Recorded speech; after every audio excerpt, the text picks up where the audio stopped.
Network Entertainment. Hi, I'm JB. And I'm Ella. At ito ang Kwento Room, powered by the Pod Network. Di ako sanahan! Jessica, you're here! You're here! Tao ka! Oh. Yung Ano? pagpasok ko dito, sabi ko, shucks, deja vu. Yung Parang pangit na deja vu. Yung amoy ng condo mo, yung arrangement, yung wala ng M&M's, inuubos ko. Ay, sorry. Tapos na. Baka may gusto kong ibang candy. Same old. Pero wala. You're here. Welcome back sa Pilipinas. Salamat. So, para sa mga bagong listeners dyan, i-review lang natin. Ang friend lang naman natin ay galing Harvard at nagpatapos niya ang kanya. Sinadya pala, buwisit. Iba kasi i-record natin ngayon, tapos pinalitan mo. Okay na parang, yun. Harutan na naman live.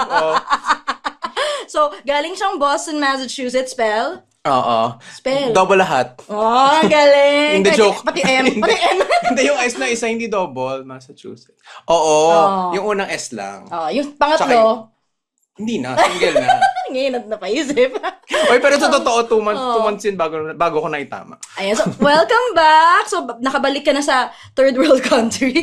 True. Grabe yung commute ko kanina. Sabi ko, ito na, mandirigma na naman, yung backpack ko nasa harap na naman. Ito na naman yung commute na sinasalubong ang mga pasahero na parang kamag-anak sa airport.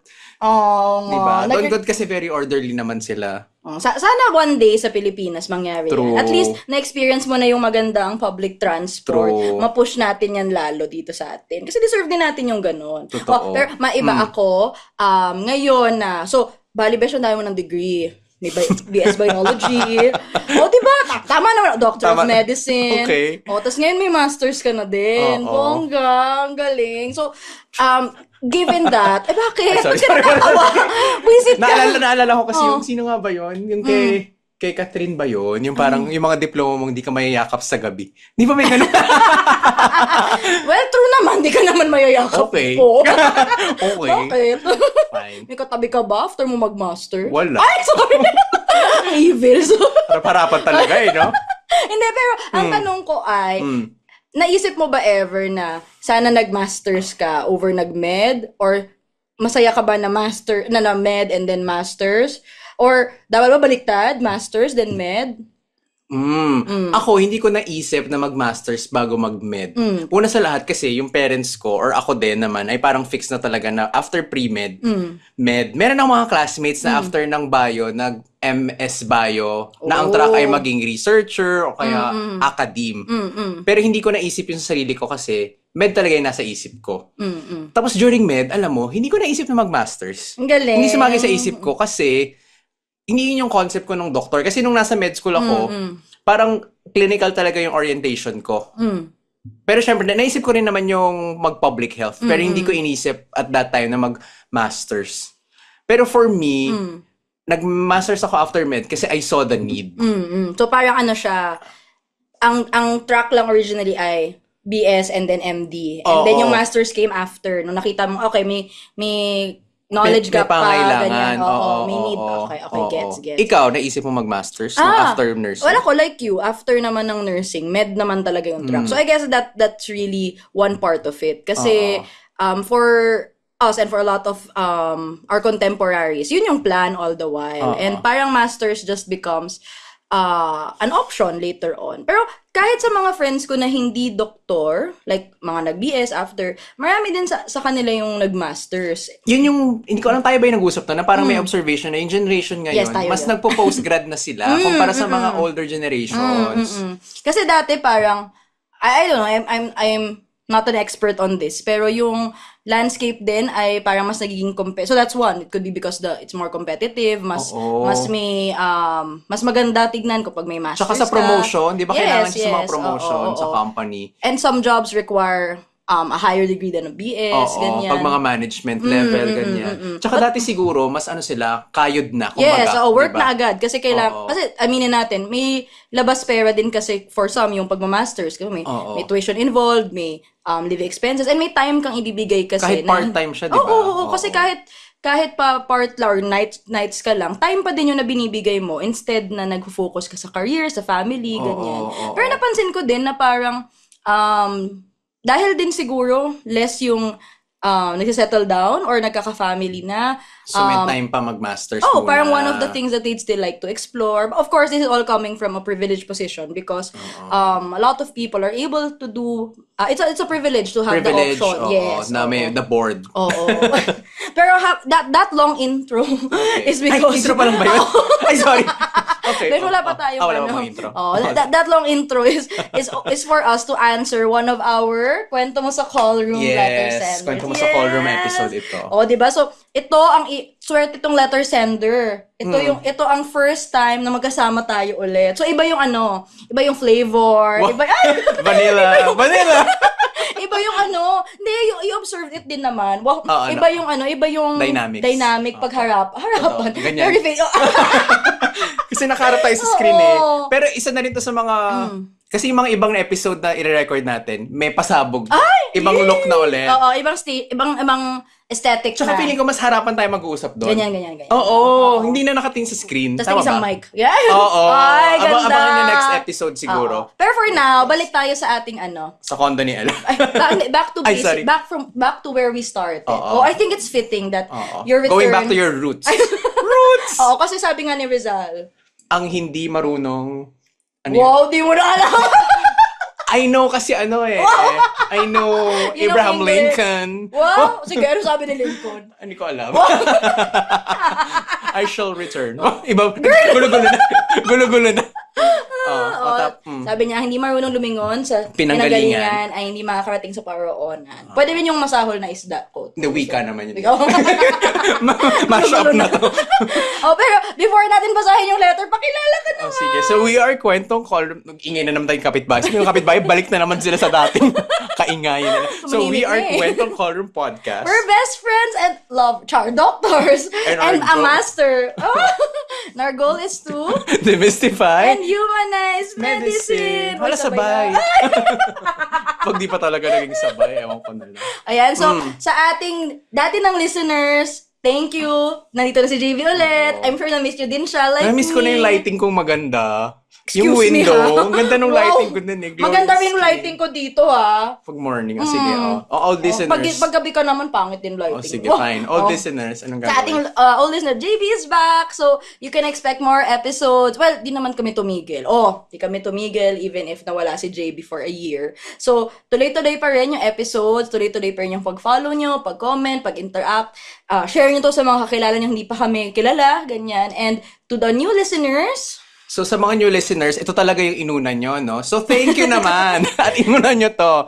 At ano pa bang gagawin ninyo? Sana di sila nagulat na, bakit ganon, no? Kasi inorient mo naman sila briefly sa mga kaganapan. Pero para mas magkaroon kayo ng context, mag-play ba kayo ng mga episodes dyan? Marami dyan about specialists, about rejections, about dreams delayed, about pursuing med, about health is political, about public health. Madami. Tapos kung meron kayong mga suggestions na episodes, sabihan nyo lang kami. Agree. Pero marami dyan. So, ang gagawin nyo ay, gaya ng mga old listeners, kailangan kayo ay mag-follow, mag-like, mag-subscribe sa aming YouTube. YouTube, yes. We are on nasa YouTube na rin kami. Yes. At 5 stars, share, comment, yan. Yeah. Yay! So, ayan. So, punta na to. So, itong format sa mga new listeners na mapapakinggan nyo ay it's one of the formats we do on this episode called Kwento Mo sa Call Room where we entertain questions from our letter sender. Yun. So, may Google form yan. You can find it on our social media pages. And one of those letters ay babasahin natin today. Ayan. So, ano na lang ulit? Batuhan. Ay, wala pala siyang ibang paragraph. Yung ano naman, di nag-break ng paragraph. Uy, grabe ka. Buti nga nag-send. Sige, go. Sige. So, si KB, at 27, who goes by the pronouns she and her. Ang kanyang chief complaint is med worth pursuing? Hi, Dockies. I have been listening to your podcast. Only a few kasi di ko din naman relate. Grabe, kahit nag-explain siya, sorry. Di naman relate yung iba kasi di po ako med student and didn't take any course related to med. Buti nga nakikinig siya kahit you feel bad. So, ayun po. I have a boyfriend. Sana all. Well, he's my fiancé naman. Okay. Fine. Na MD na po siya. Looking back, nung we broke up for a year, so nag-break sila. For a year. Tas naging fiancé. Okay. Ikaw hindi ka naging bitter, no? Suddenly po, I got interested in any medical stuff. Doon po yung nag-start when I watched like series of medical dramas. Literally a lot of them. Scrubs. Napanood na yung Scrubs. Nga, di ba yung favorite mo yan? Yes, that's my favorite medical Grey's show. Anna. Hindi pa rin tawag doon? Grey's Anna. I just call it Grey's. Hindi ako dumaan sa Grey's eh. Talaga ba? Maganda Scrubs, besh. Yeah. Grey's Anatomy, The Good Doctor. Ito, napanood ko to. Ako Yung din. Korea. Ako Partially. American. Yung may Korean, si American din. New Amsterdam, I watched that Hindi ko also. natapos yan, pero maganda yan. May 4 seasons na. Oo nga. Medyo public health oriented siya. Yes, yes. Code Black, I watched that Ayan. both. Love it. And, Etong et cetera. Char. Wait lang, bago yan. Ano talaga, no? Pag meron kang jowa or parang close friend na med, magiging, may immerse ka sa field nila. or mapag-uusapan nyo. Oo, tsaka magiging curious ka. Kasi ako, for example, nung nagkaroon ako ng ex na lawyer, medyo natutunan ko din yung mga jargon. Although hindi ako nanood ng Suits, hindi ako umabot doon. Talaga ba? Hindi ako umabot sa ano pa ba? Ano ba bang mga law? Yung... Marami, The Partner Track, The Lincoln Lawyer. How to get away. Law yun. Hindi ako ganun naging ka-curious na manonood ako. Nag-legally blonde ka naman. Parang di naman yun for the lawyer. For ano yun? For Reese. For Reese. So yun. So at least siya, talagang naging ano siya, no? Napanood. Nanonood talaga siya ng medical drama. Tsaka, even yung medical dramas, I think, a way din siya to get more familiar with the world of medicine. Kahit na hindi yung ka world doktor. ng jowa niya, no? Para mas maintindihan niya. Kahit nga siguro, kung curious ka lang kasi manonood ka lang, ganyan. Kasi may mga kilala ako na, hindi doktor, pero natuwa sila dun sa concept ng Grey's. Ang tagal na nang. At saka minsan, pag yung mga na-meet ko, yung mga conversation starter nila, nanonood ako ng ganun. Oo. Yung Tapos mga parang non-med. itatanong nila. Kung totoo ba yun, ganyan. Tinatanong ako ng mga friends ko sa book club kung naasiwa ba ako sa mga medical drama kapag mali, ganyan. Tapos parang sabi ko, pag blatantly wrong, yes. Pero I realize in my older age na kailangan atang matanggap natin na yung purpose niya ay for entertainment. Pero yung mga itin na nakalagay sa kung saan. Yun nga, pag blatantly wrong pag blatantly wrong, parang kailangan siya kapag harmful siya, o kaya pag kunwari, may pinapakitang practice na baka magaya ng iba, na hindi necessarily, kunwari, yung mga magpa-puncture lang bigla sa stasyon ng mga minimothorax, diba? Parang may safety concerns kasi yun, diba? Pero, ang primary objective kasi nila ay to entertain. Okay. Pero yun, still shout out to these medical dramas to be responsible in presenting medical information. Yung naging medical drama ko. Sorry. Yung The Pit, sabi maganda daw yun. Maganda nga daw, di ko pa napapanood. Hindi ko pa rin napanood, maganda yun. Yung last ko napanood pa ay, yung Amsterdam. Hindi ko pa natapos. Kasi meron silang... may bago diba, yung Korean? Marami, oo. Yung parang after ng hospital playlist. Resident playlist. Ayan. Napanood ko yung first 2 episodes. Playlist ba? Playbook. Basta, resident sila. Hindi ko nagustuhan yung bida, sorry. Tsaka ayaw mo kasi ng subtitles. Hindi, in English ko siya. Oh, wow. With accents. Hindi naman, kasi nga, gusto ko may ibang ginagawa. Anyway, last bit on that. Sige. Yun yung Amsterdam, may bit siya on COVID. May season siya na COVID era yon. So, parang medyo... Nag-adapt na. Tsaka I think it also... is something that anyone, med or not med, ay Oo makakarelate. naman. Sino ba ang hindi affected? Yes. Okay. So, continuing. And not focus on the story per se, but rather the life of a doctor. How they get to save a life, help people, and prescribe the meds, get to interact people. So, I'd like po sana to proceed to medicine. Kaso lang po, I'm a graduate of arts in sociology na parang far-fetched dun sa med. I read articles and watch vlogs on YouTube.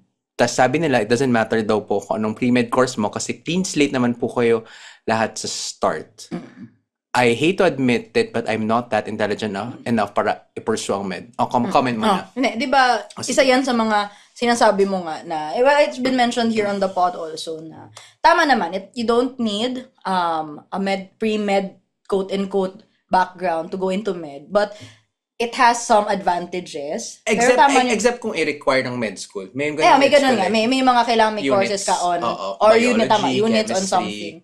Usually on the science courses ka. No? Pero, on paper, hindi kailangan. Kasi kailangan mo lang naman ay nakatapos ka nung bachelor. Kahit ano, di ba? Bachelor science. Kahit college degree, basically. Pero, I guess yung apprehension comes from ibang mundo kasi siya, no? It's not the usual lessons you're exposed to, hindi siya yung usual na marirecall mo na napag-usapan nyo to dati.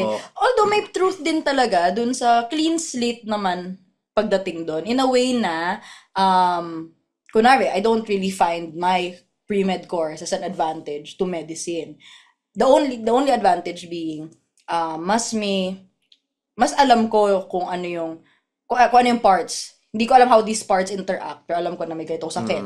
Alam ko na may hypertension. Alam ko na may diabetes. Ganyan. Pero, kumbaga, yung pathophysiologies of those, yung treatment na kailangan ko ibigay, hindi ko pa yun alam. For me, I would not use the word clean slate siguro. Kasi parang hindi ko alam. Pero meron pa rin kasing advantage, syempre, yung nasa mga science-related courses. Kasi kung hindi ka science-related, at least yung curriculum natin ngayon ay very hard sciences pa yung orientation So, kung hindi ka doon, ang paghuhugutan mo probably ay high school science subjects. Tapos sobrang layo na. Sobrang layo na. Kasi kung sociology nga yung undergrad niya, mahirap. Kasi I had classmates, for example, na HRM, na-feel ko din yung extra effort.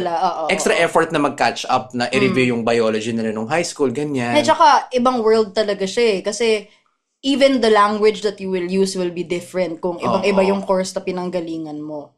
So, meron talaga, so parang hindi rin tama na, hindi rin siya quote-unquote advantage Pero I think familiarity yung makukuha mo. Kasi marami akong kilala, nahirapan pa rin naman sila sa med kahit na... Totoong mahirapan kayo lahat. Kahit anong totoo. pre-med mo. Yung degree of hirap siguro. Kasi parang may extra few steps siguro yung mga kaklase mo na nag-science course or kasi kahit paano may biochem sila dati, kahit paano meron sila, ano pa bang courses dati? May histology ka naman ng bio, di ba? Mga ganon, pharmacology. Ngayon. Hey! Whether it's a struggle you can't seem to get through or a dream that seems too daunting for you, this is Mirza Season telling you that you can do this. Let's figure it out or find someone who can. I'm a confidence coach and host, an ex-editor, ex-model, ex-20-something, ex-30-something, exactly who you need to help you navigate through life's ins and outs. What are you waiting for? Let's go! You can do this. But for me, may edge pa din po yung grad ng nursing or medtech. Also, then assessed myself kung anong reason ko kung ba't gusto ko nang mag-med. Very smart siya sa ginawa. I concluded that it's not about the money or the status or the influence of my fiancé kasi yung experience niya is the very reason why I was so sure na di ko talaga gusto yung field na yan kasi ang hirap financially, emotionally, mentally, physically. Tapos break na kami noon when the idea came in mind. Tapos naka-move on na din ganon. Wait. So to be clear, nung sila nung boyfriend niya, nakita niya na ayaw niya nung gano'n. Mas yun yung effect kasi nakita niya nahirapan. Pero during the time na... Si boyfriend. Nung time na hindi sila together, doon niya naisip mag-med. Okay. Tapos, nawala tuloy ako.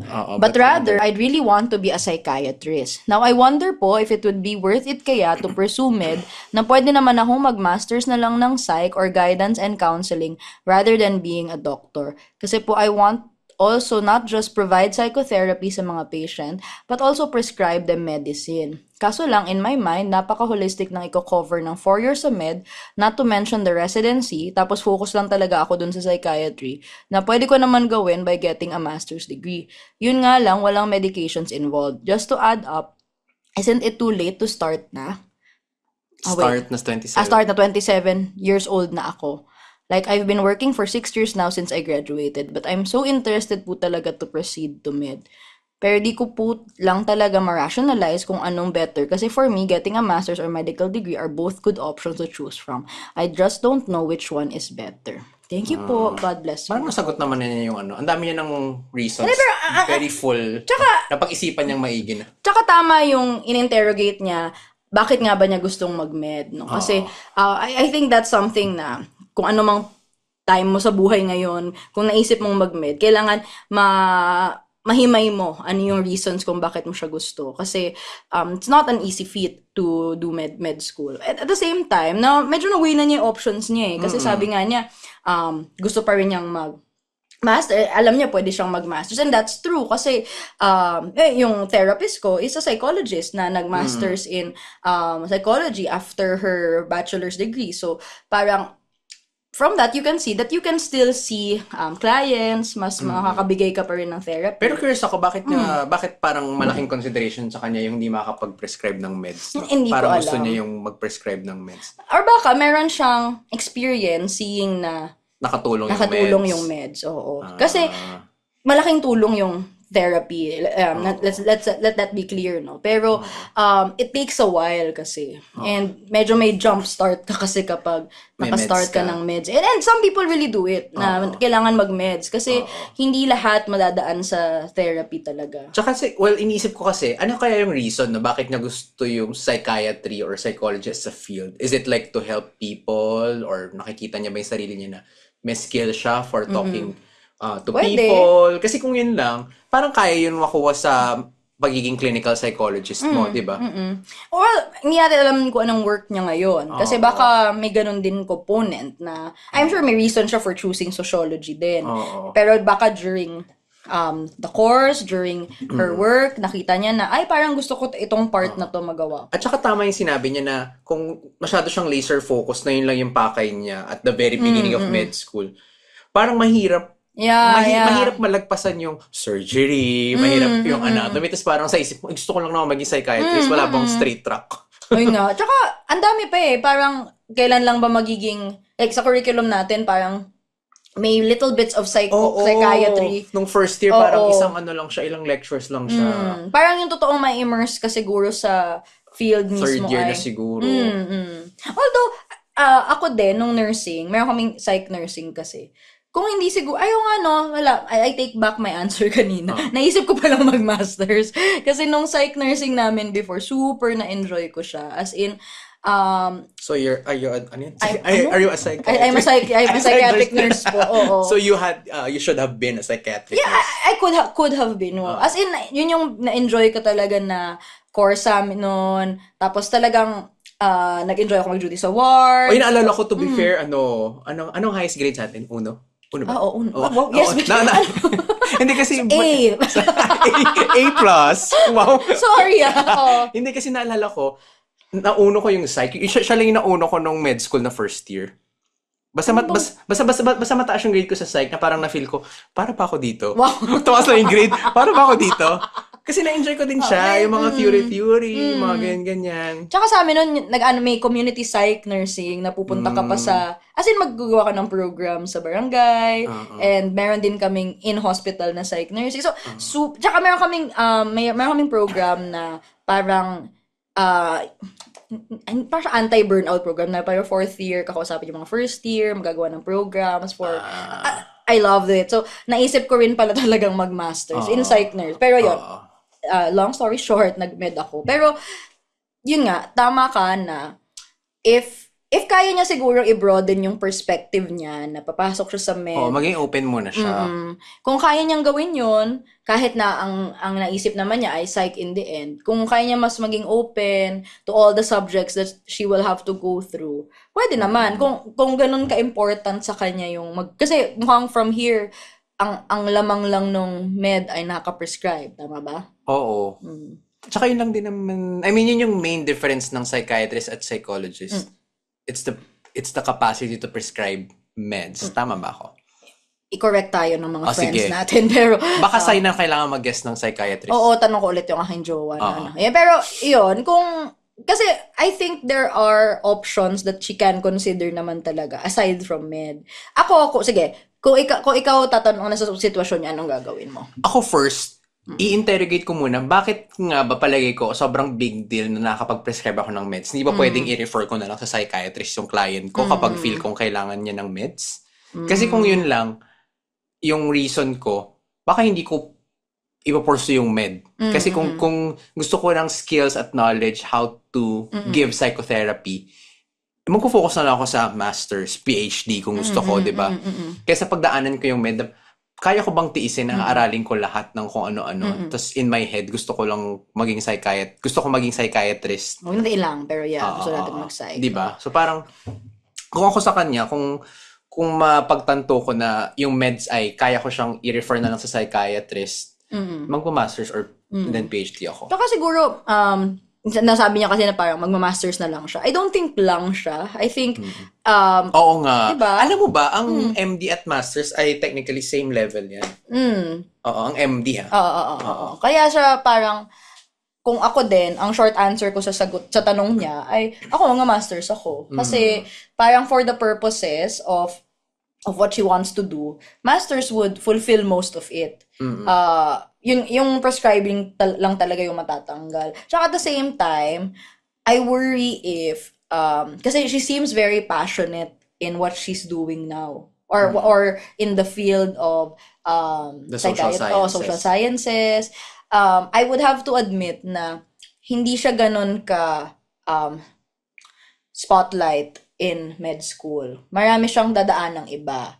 She's generally curious sa mga ganong bagay. Okay lang din naman. Pero, hindi natin ma-expect in all med schools na mabibigyan ng highlight yung social sciences, lalo na sa first few years.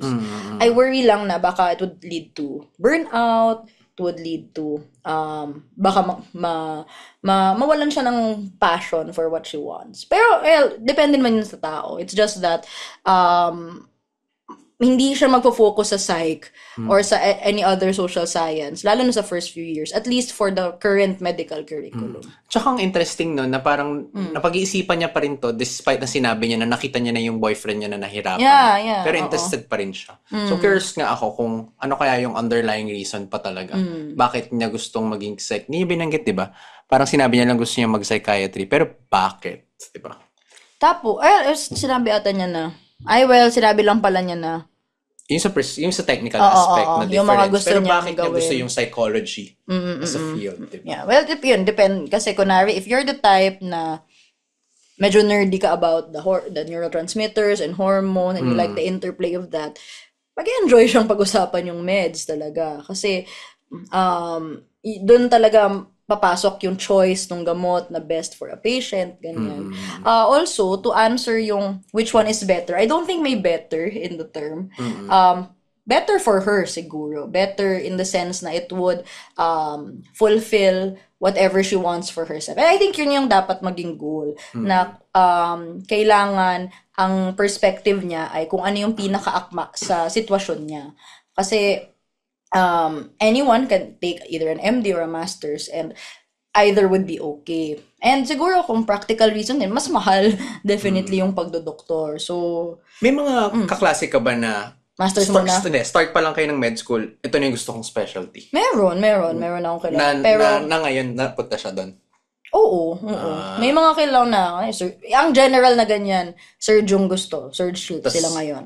Kasi para magiging ganun yung pasok niya sa med school, like pasok niya, alam niya na kung anong gusto niya. Kasi ako, hindi ko alam na gusto ko yung IM or mag-e-end up ako sa IM. Di ba neurosurgery? Neurosurgery! May picture ka pa ng CT scan. I remember those days. Neurology naman yun. Oo nga, pero still, CT scan pa din. Oo, nabaliktad. Sure. Yeah. Actually, ano bang mas madalas? Mas madalas ka ba nakita ng alam na yung gagawin or mas madalas yung nagbago yung open-minded. Mas yung open-minded ako. Yung parang very few yung kilala kong set in stone na ito yung gusto ko. Ang mga kilala kong ganun. Pero to be fair, konti lang sila. Meron yung pedia, may surgery, may IM din. Talaga? Oo. Hindi ko maalala. Alam ko na ba yung difference? Alam ko na nga ba yung ginagawa ng IM nun? Kasi di ba parang, yung mga tao, pag tinatanong, anong IM? Ano yun? Parang... ako, gusto ko ni endo. Okay. Pero parang, I think it helps na during med school and during whatever residency, kailangan medyo mas bukas yung isip mo sa iba. Oo. Kasi may mga kilala ko na parang ortho yung gusto, tapos yung ibang subject, kebs na. Nakapokus siya sa ortho lang. Parang mahirap din yun. Tsaka I realize, pag nagpa-practice ka na, hindi porket yun yung field mo, ay zero na dapat yung knowledge mo sa iba. Kasi minsan, kunwari, kailangan mo lang mag-prescribe ng itong meds lang. Tapos sobrang di mo na siya alam kasi nawala na siya totally sa isip mo. Minsan, ang hassle para sa patient and it would help kung makatulong din siya sa differentials mo, makatulong din siya sa management mo. So, siguro, maganda pa rin na kung, para na to sa mga iba na nag-iisip mag-med or nasa med ngayon. Buksan nyo lang yung isip nyo sa ibang bagay na open-minded ka ba? Yun lang pala. Kasi, maganda rin kasi experience kung ma-enjoy mo siya and makikita mo yung merit. Kunwari, ayoko talaga mag-OB. Never ko siya naisip, never ko siya ginusto. Pero nung nag-OB, ang iniisip ko nun, hindi ko na ito magagawa ever in my life. As in, this is the only time in my life na magpapaanak ako. So, gusto kong ma-appreciate at that time. Ano yung... Pag may nag-emergency dyan, Pesh. Hindi nga, wala kayo. Sa elevator nyo. What? Doon ay PGH. Pero yun nga, parang gusto ko lang ma-appreciate yung ginagawa ng para din meron kang appreciation and respect for other subspecialties and what they do. Kasi may kita mo na, okay, ito yung work nila, ito pala yung require ng hours nila. Na alam mo, pag hindi naka-reply yung surgeon, malamang nasa OR siya, ganyan. Ako naman, ang mindset ko naman dun sa ganyan, na parang alam ko na hindi ako, for example, magsusurge. Pero, pag-aaralan ko pa rin naman, baka lang kasi kailanganin ko kung may mga kailangan man. Yung ganun din yung mindset ko. Like sa OB din, okay, baka kailanganin ko din siya kung emergency or something. Tsaka helpful siya, kunwari, ano lang to, very limited lang kasi IM time. As IM, it's important for me na alam ko gaano katagal yung surgery usually, ano yung mga ginagawa nila, malaki ba blood loss kapag ganito. More or less, kapag, hindi mo naman kailangan gawin yun kasi hindi ka naman magtatahi, wala ka naman doon mismo. But at least you have an idea kung ano rin expect mo. Kasi you will be referred also. Anyway, nalalayo na tayo sa kanya. So, pero kung ako, kung relevant pa yung advice namin at this point in your life. Sorry. Baka med student ka na pala at para, oops, sorry. Pero baka nag-masters din siya. Or baka nag-work pa. Well, malamang kasal na siguro siya ngayon. Congrats. Happy Best wishes. for you. We love that for you, girl. Pero, ayun. So, sana naka-help sa kanya at kung hindi man, sana nakatulong din sa iba dyang nag-iisip din. Kung may mga college students or even younger, senior high, ganyan, na iniisip, ano ba yung magiging track nyo sa buhay. Ayan. Masters are meant. Yes. Yun. Well, as with most things, walang right or wrong answer. Pero, laging may answer na para sa'yo. What? Ang galing yun. Ganda nun. Fairness. Sige, quote mo yun. Ulitin mo ka. Answer na para sa'yo. Wow, ang konyo nun. Ayan. So, ayan, bakit sa intro? Ayan, so, sana nagustuhan niyo yung episode na to. If you want to listen to more episodes, follow Kwentong Column. Kung kasi na-miss kasi kita. Kwentong Column Podcast on Spotify and YouTube. We drop new episodes every Monday, 5 p.m. Pwede balikan yung past episodes on Spotify and YouTube. Feel free to comment and answer the episode polls. You can also follow us on social media for more chicken updates. May kodigo. We're Kwentong Column Podcast on Facebook at Column Podcast. Ay, walang kodigo. On X, Instagram, and Threads. You can also join our Discord community. Very PBB yung mga pag-ganun yan. Callroom Tambayan. Our official community server kung saan pwede kayo makichika with us at iba pang mga ka-callroom. Each week, meron din tayo episode question. That we post on IG, X, and Discord. Makisagot. Dapat talaga may teleprompter tayo. Makisagot sa question of the week every Friday, 12 p.m. to keep the conversation going. Bakit maturo? Ang weird. Sa mga gusto mag-submit ng questions, concerns, at chief complaints, open pa rin ang kwento mo sa Callroom, a Google form where you can submit your questions to us tulad ni KB. Kung mapili yung kwento mo, pwede namin yan sagutin in one of our future episodes. The link is pinned on our social media pages. Wala na. And if you want to reach us via email, you can reach us at kwentongcallroom@gmail.com. Very Uncle Sam yung nakaganon. We want you. Di ba yun? Verso nung gera yun. Baka Ay, sorry. yun, nag-enjoy. Ilang minutes yun? Wow! Wala. It's limitless. Hindi na ulit alis si JB. Wow! You don't. Pero kahit umalis si JB, Or siya. or tuloy-tuloy pa rin yung ano ba to? Ulit. Tuloy pa rin ang kwentong call room. Diba, hindi kami tumigil ever since 2022. Yay! So, yun lang. With that, I'm Ella. Bye-bye. And I'm JB. And This has been Kwentong Call Room. The opinions of podcast creators, hosts, and guests are not necessarily reflective of the official stance of the Pod Network Entertainment, its hosts, or other network programs. The content created by the people behind the podcast is personal and not meant to harm any religion, ethnicity, group, organization, company, or individual.